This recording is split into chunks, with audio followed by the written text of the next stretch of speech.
Oleksandra Matviichuk, a winner of the 2022 Nobel Peace Prize, has urged the world to recognize the human toll behind the Russia-Ukraine war. The human rights lawyer was in Bangkok recently and sat down for a conversation with CNA correspondent Saksith Saiyasombut, where she reflected on how the conflict has shattered everyday life in Ukraine.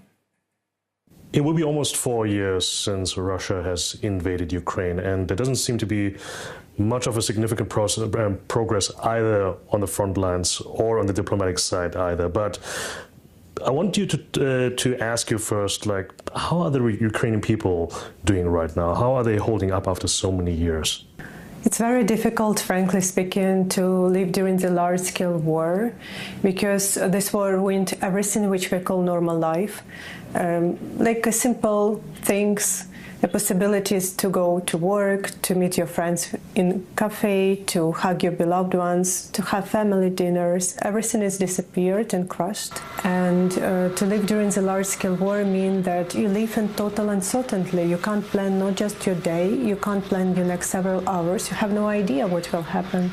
And since 2023, there has been an outstanding arrest warrant against President Putin by the International Criminal Court. But as we all know, that he has not yet been detained. It clearly shows the limits of this jurisdictions. So this is also why you have called for a special tribunal against the Russian leadership. Why is that? There is a huge accountability gap which exists in international law for current moment.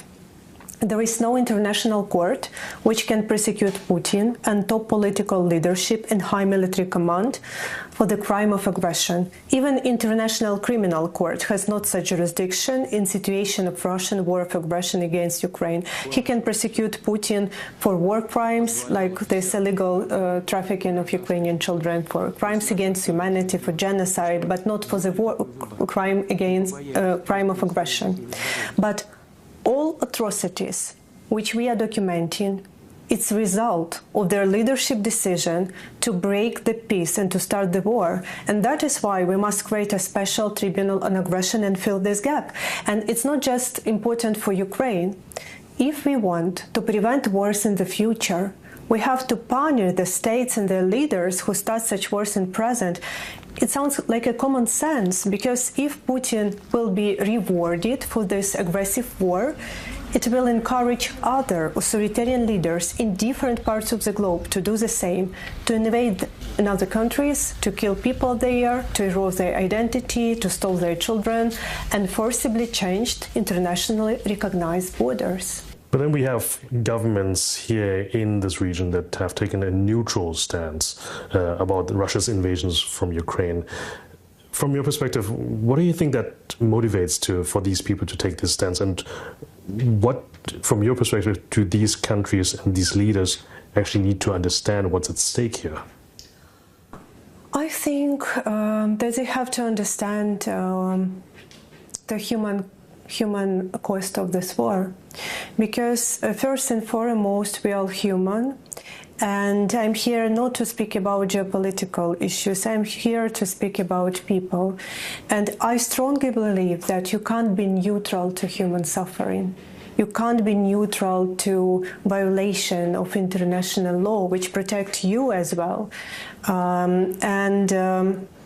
Look, Russia is a very big power. Russia has oil and gas, which means a lot of money. Russia has veto power in Security UN Council and can block any decision which Russia don't like.